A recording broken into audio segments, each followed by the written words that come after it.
So hi, welcome to the Good Noise Podcast. I'm Shane. I'm Glory. And we're here with... Jacob from Thornhill, baby. And we're going to have some questions to say about their upcoming album, Heroine. So congrats on that, by the way. How do you feel about the response to the announcement so far? It's mixed, as you can imagine, when you do a bit of a shift. But for the most part, I think people are pretty excited, and I'm very excited to show people what the context of the album is like compared to what the singles are like. So I'm very keen for people to hear it as a whole, because I genuinely think that we're an album band. We like to pride ourselves on the full experience, and I think it's a very important thing for us. And so I'm very keen to see how that goes. Hell yeah. For sure. The album was super cool. Yeah. Yeah. Oh, so you guys have heard it. Give me the goss. Tell me what's going on. It was just really good, insanely good. It flowed really well. I'm a fan. Casanova is so my much. favorite song. Easily. Casanova is your favorite song? Are we giving favorite songs? Give me your face. Yeah, give me face. God, okay. Always got to pull up the stream. Shut up. No way. It was actually Casanova as well. I have it open right now because I replayed it. I don't believe you. You guys just reading off the singles to me. This is fake. No. I will give you a screenshot. I listened to it at 7:30 this morning. Sweet Lord. It was definitely Casanova. God, man. That's sick. So I appreciate it. Oh, of course. Is there any meaning behind the album title or cover art? So the cover art was probably the biggest nightmare of my entire life. It was really hard during lockdown to obviously find art because you couldn't go anywhere. You really couldn't, go and explore and get inspiration that way. So it was very much being stuck on my phone, scrolling through related artists. I keep just going down that rabbit hole of related artists.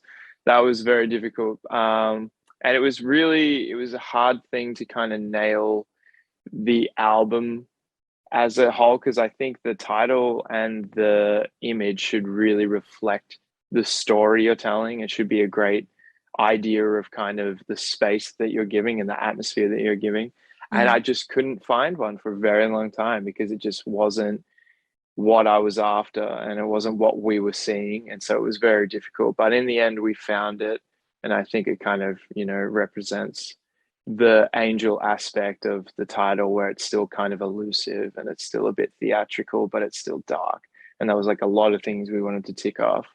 But the album name specifically was more based on the song, because the song was named before the album was named. And that, I think, Ethan, I'm not a big fan of like titling the album after a song. It's just not really my thing. But Ethan kind of said to me that this song was so important because it was in the writing process. It was a very hard song to crack. It was a very light bulb moment as a duo of songwriters. So it was really a song that's dedicated to us to show off the album, and also Heroine, obviously female hero in a way.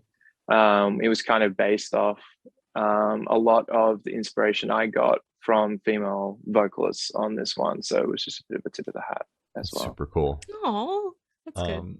So can you tell us a little bit about your writing process for this album? And I definitely would like to dive into Heroine, since you guys said it was such like a difficult song to crack for you guys.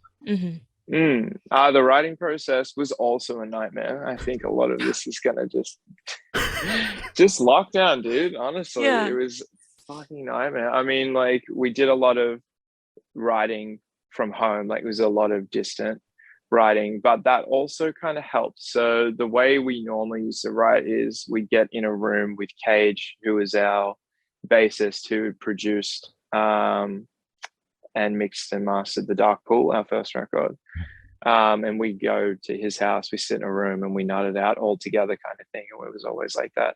But for this one, we kind of had to do it on our own. And Ethan would be writing and sending me demos, and I had to learn how to track vocals and like have my own microphone and kind of make my own process over that course of time. And what we found was that because you're on your own and because you have a lot of time, you're not really worried about wasting people's time when you go off on a tangent, when you're going and doing things that you think, they're a bit sus, or maybe they're not exactly what I'm after, but you don't feel like a burden, you don't feel judged. because you're just in your own space and you were able to just progress. And I felt like that really helped us get to the places that we might not have been able to without that, because, we're still young and it was still, very much daunting to be trying new things in front of your friends. And especially as a vocalist, I think as singers would know, or even people that aren't singers, it's like as soon as you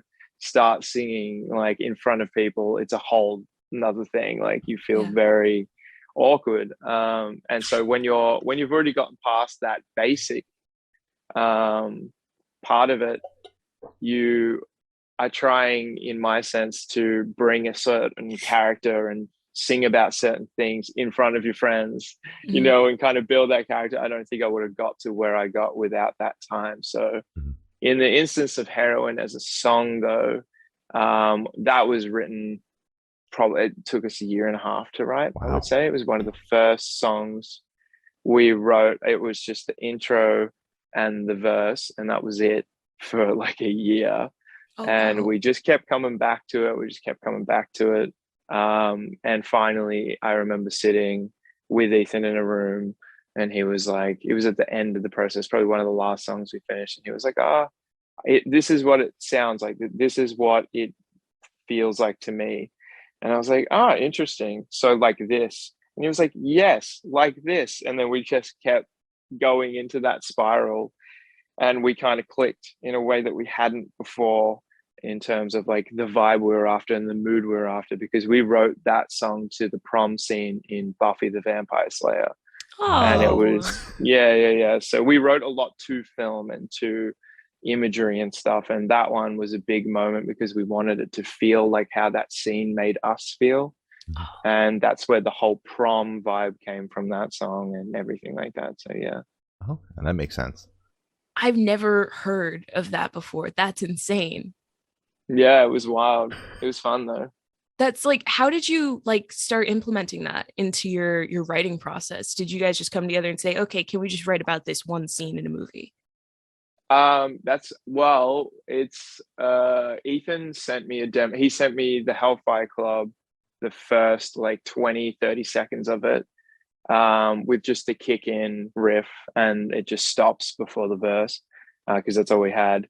And it was called something like, the demo name was something stupid, and I just immediately, I had the title for it. I didn't even look it up. Like, I don't know where that name came from. It just I don't know, it just was there. And I was like, this is what it makes me feel.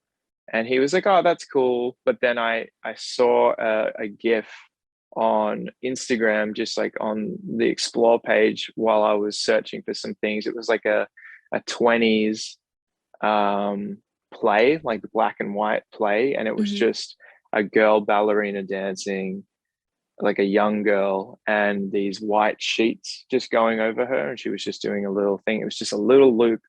And I was like, this is what it makes me feel like.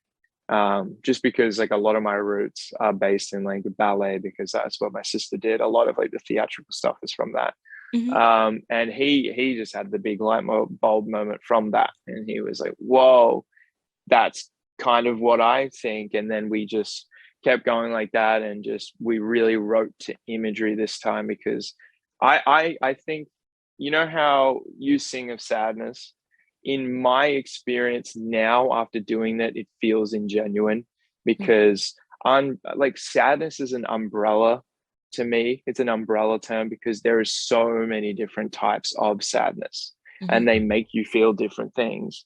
And in my opinion of this album, the atmosphere that we are creating are little moments of these umbrella emotions, and just pinpointing them through imagery and through atmosphere was really important to us, because we've done broad stuff before, and like we're older now, and it was just one of those things that I really wanted to explore. Wow. That's super cool. That's insanely cool. I could listen to you talk about that for hours. I'm not even kidding. That's honestly the coolest tell thing me I've heard. Tell me if I'm rambling. It's a podcast, man. Exactly. You're supposed to ramble. It's good. That's good. That's good. So I want you to tell us your favorite lyric off this album and the meaning behind it.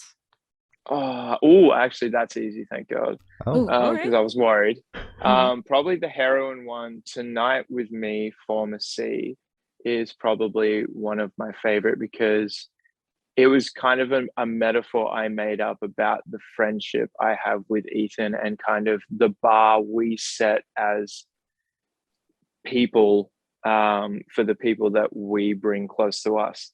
So Tonight with Me, as in tonight, as in night. So for me, Tonight with Me, as in to be close to me, to be friends with me, for me to think you are worthy in a Mhm. sense. Formacy, and formacy to me means do the impossible, like want more than you can possibly get, push Mhm. yourself, like want everything, show me your ambition, show me your life, really give me everything. Otherwise, like you aren't going to be here for me. Mhm. And that's really what that song means to us. It was kind of a really good friendship moment where we were able to just drop our guard a lot about, I write the vocals and the lyrics and he writes this and he writes this. It was like, because we've been friends since we were like 15, 14 or Oh. something. Mhm. And so it was like a really big, like, we're adults now. We know our skills. We know what we can do. Like now it's on to like, we've got to write like a duo. Like this was really important for us to really push. And so, yeah, I kind of made that as like just like a little metaphor for our life. aw. Oh, that's a very good lyric. So how did the Great. track list for the album come about? Did you guys write the opener be the opener, closer be the closer? Did you shuffle around, see what fits? What was that process like? We actually, I think one of the things we really take pride in is the track listing, because I think for us the album is a story arc. Like that's kind of the point. We want you to feel what we want you to feel in a row, because that's what it means to us. I think one thing we really wanted to get across was that the album is an act one and an act two, kind of like a play. Okay. And so your act one obviously is from the Hellfire Club to Casanova. You've got your intermission, which is Something Terrible Came with the Rain as an interlude. And then your act two is from Hollywood to Heroine. Um, in terms of the track listing of how it came about, I think we always knew that Hellfire was going to open the album. As we got further in, you kind of start seeing the pieces and you're able to place it a bit. And I think once we really nailed Heroine, we knew it was going to be a closer. It's not going to be the closer people are going to appreciate coming out of the dark pool. Like I understand that, but to us, that's the closer because that's how the story ends, if that makes sense. I think that that's a big moment.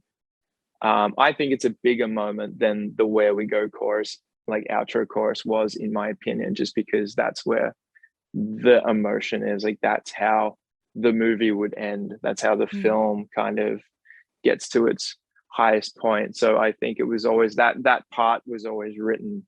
And once we got the little ballerina box kind of outro, like that was really important to tie it off. Plus, it actually works going back into the Hellfire Club if you listen to the album twice. So it was always like a big deal to do it like that. But I think Leather Wings was definitely another one cemented because we wanted to just smack everyone in the face on the second track. And I really like the idea that the second track is in a single. Like you're not going into this album knowing what you're going to get because of Mhm. the placement of the singles. Mhm. I think it should just be as much different stuff and then able to show you. But it doesn't always work like that. But for us, that's pretty much as much as we got. Hell yeah. And I really do love and like appreciate when like bands are like, we made the album so that like the closer like flows perfectly back into the opener. It's like one of my favorite things about albums all time. And the Yeah, closer is it's super very cool, fun to by the do. way. Oh, thank you. Yes. Appreciate that. So Hopefully. film is like a really big aspect in this album. Would you guys ever Mm. consider making the album into like a short film, or are you trying to Oh, do that with I music wish. videos? I wish. If I had the budget to and the time to, I definitely could have. It was something we talked about. Like, obviously, it was something. Everything's up in the air, but we're still a very small band. Like, we're still on our way up. So, like, options like that are kind of out of reach. But I did the best that I could with the videos to try and express the moods that we were after, while also kind of learning as a director, because that was like my first big steps. And as a fashion stylist as well, it was my first big steps into the world of film for myself. But if I got the opportunity to, I would have loved to do something like that. Did you guys pick the singles so that like the music videos themselves could be like the most theatrical and like cover as much of the story as possible? Nah, I would have done it regardless. I think the stories would have been different, because each song has its own story in a sense. Like, it has its own characters through the lyrics, and it has its own moods and aesthetics that I would have brought to life if I could. I think one of the most important ones for me personally was Hollywood. I really wanted to show the dynamic storyline of that song, just because I thought it was, when we wrote it, in terms of Ethan's kind of writing capabilities, I thought that was probably one of the coolest structures I've heard of a heavy track. And I was really interested in expressing that through a story or through just a theatrical performance. And it's like how I want to bring the live aspect to it as well, and just showcase, the movement of these structures kind of. So, yeah. All right. Sure. So would you be able to tell us where Headspace is at while you were creating this album? Not good. Oh my God, not good. We were struggling. Yeah, we were struggling through lockdown. Just as lockdown ruined everyone. Like, it was horrible, especially for creatives and the music industry, just because there was no support. Like, let's be real, especially not in Australia. So a lot of friends were struggling financially, and everyone was like, when are we touring? Because no one can just, if you are a musician, that's what you do, and touring is what you do, like, being stuck in the job instead of the tour is like hell. Especially for us, it was really rough, and not being able to write in the same room and not being able to see each other was really rough. But without it, we wouldn't have had the record we have, and we wouldn't have got to where we got. So it was okay, but I think we were ready to try something new, and I think it really helped in pushing us to that point. And I think it's definitely made us feel better now, because we're able to go on stage and keep pushing it and keep pushing forward, instead of like getting to this point and being a bit nervous and a bit scared about it, because we've just been sitting on it for so long. It's been like 2 years now, I reckon. Oh God. Jesus. Wow. So how do you recommend your fans to listen to this album for the first time? Should they do it in the car with friends, in the dark with headphones on? Is it a workout album, party album? What do you personally recommend? In my opinion, if I was to listen to it for the first time, I would say don't think it's the dark pool, first of all. Don't think about just the normal shit of like, oh, the mix needs to be crisp and perfect, and I need to be able to hear this and understand this because it's handed to me, because everything is like that these days. Like, it's not the point of the record. It's supposed to be grungy, dark, mysterious, ambient, like atmospheric. Like, I really want people to close their eyes, listen to this front to back, and let it take you. You know what I mean? Like, don't try and find where it's taking you. Just like sit back into it. I think that's what the fun part about music is. And I think that's why I love music. And I think you lose a lot of it now because everything is so readily available. Like, you just have everything all the time, and it makes you forget how important it is. And I think it's just one of those things that I really want people to just take their time with it and just let us let us give it a shot. And if it isn't for you, it isn't for you. Like there is absolutely no hard feelings. It's never going to be like, oh my God, you don't like it, or you don't like it because you're not with us and you're not on the same level kind of thing. It's not that shit. Like, it's really not. It's like, just give us a chance. Just let us take you where we think we want to take you and where we think music should be for us right now. And if it's not for you, it's not for you. If it is, come to a show, give me a kiss. Unless you're a girl. And then you're not allowed to. No. Oh, actually, I'd like to go back to what you said before we started this question. You said you've been sitting on this record for 2 years. Is that like completely done? No. Not it completely done. Just no. I think it was completely done in, I want to say October. Okay. You scared so still me. A pretty long time. Yeah. Not 2 years though. I was worried because I was like, dude, that's a whole album cycle. You could have had another one up and done. Oh, we couldn't have though, because we couldn't tour it. That's the whole problem. True. God. Okay. Glad you weren't sitting on it for 2 years though. God. I've been sitting on the song Heroine for 2 years for sure. Yeah. Bits and pieces I have been sitting on it exactly for 2 years. Archangel, the whole song, 2 years, definitely. Wow. Jesus. Okay. Oh my God. So help this me. Help. It's just a cry for help. This is a cry for help. Get me out of here. So this one should be super, super quick. Off top of your head, I want you to describe this album for new listeners in 3 words. No more, no less. Atmospheric. I would say longing for sure. Dark. Those are nice. Yeah. So in that same train of thought, is there a certain feeling or emotion you want listeners to have while going through the album? Not really. And that's why I don't like to overextend my stay in describing the lyrical meanings, because I really want people to be able to find their own way. It's just one of those things in music and in lyrics that I think it kind of annoys me as a listener. So I don't like doing it to others. I want you to read the lyrics and tell me what you think it means to you. Because like everything means something different. Even if I was to tell you what it means, you still might not get what I mean just because I'm not you. And I don't think it's worth that. I really like the idea that someone is going to take a metaphor I wrote and think of it in their own life and realize that it means something to them and take it on. Because if they were to read that and it meant something to them for a while and then saw an interview about me explaining what it means, then it's not going to hit the same, because they're going to be like, oh, actually, that's not what it meant to me. That's, it's one of those sort of things that I don't love doing. I really like the idea that the audience kind of has to think.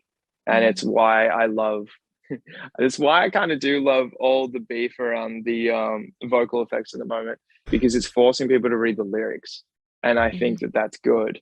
And I think that that's something that people don't do enough of. And I think, you should be paying attention to as much stuff as you can if you really enjoy the music and enjoy the band. I think that's kind of the fun part, to me, at least. Fair enough. Oh, for sure. Yeah. So what is your favorite memory that you made while creating this album? Oh, when it was over. No, just that's fair. My favorite memory of this album. Oh, well, it was pretty funny. We wrote Raw in like 2 days, maybe less. Honestly, it was probably less than that. It was just I went to work one day and Ethan was grinding on something he shouldn't have been grinding on because we weren't ready for Raw at all. And I get back and he'd finished the song. And he'd put my lyrics he put my vocals, that chorus was another part. And he put it over this part and he just rearranged and written this whole song. And he's like, hey, look, listen to this. And I sat down. I was like, let me have dinner first, man. I've been at work. Like, give me a sec.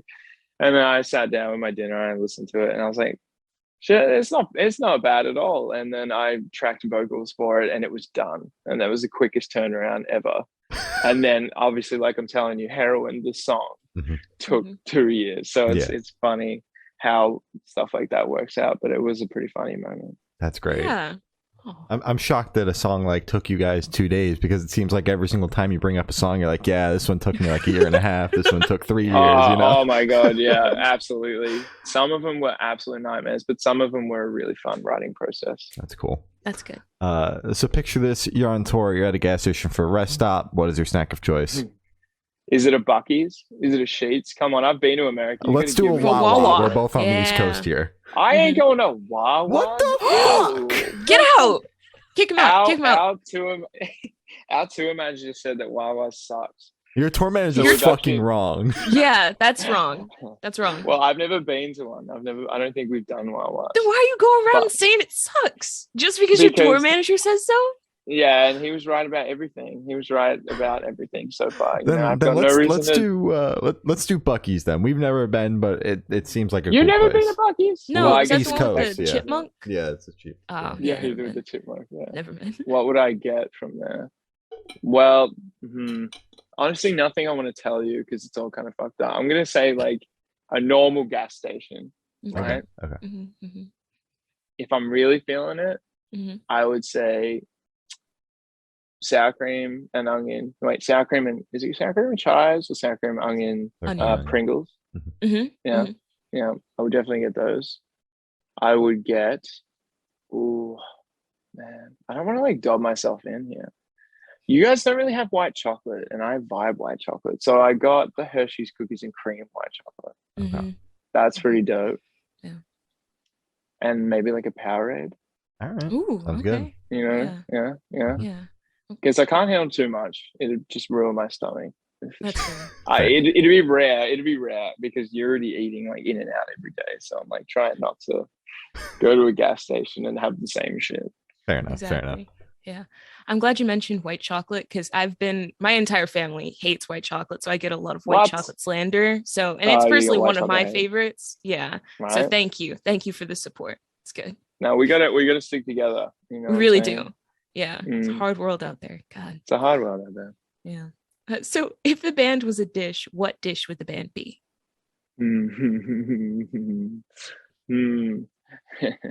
Just for the fun of it, I want to say a Parma. But if we were going to be a dish, I think we'd be something sexy. I'm thinking of that scene in Ratatouille when he makes Ratatouille. And I'm just going to say that because it looked sexy when he made it. Okay. And I'm going to stick with that answer. Right. Okay. Veggies. Nice. Veggies, yeah. So for the last couple questions, we're going to shift completely away from music. Fuck. Sorry, it's 9 a.m. All right, so for the last couple questions, we're actually going to shift away from music, if that's okay with you. Do I say that now? Yeah, okay. That's how you get into it. Sorry. So for the last couple questions, we're going to shift away completely away from music and go straight to death row. Boom. So if you're on death row, what would your last meal be with a drink? KFC for sure. KFC? KFC? Yeah, Australian KFC, I reckon. All right. Or like my mom's cooking, probably like something specific that she'd do. She had a couple of dishes, but I came home from US and I hadn't had a cooked like meal in a long time because even before then we don't really eat at the same time. And she made me something and it just like blew my mind and my stomach was like, what is this? Real food? Oh wow. All right. That's good. Something like that. Sounds and good. What drink? I'm gonna die. What drink would I have?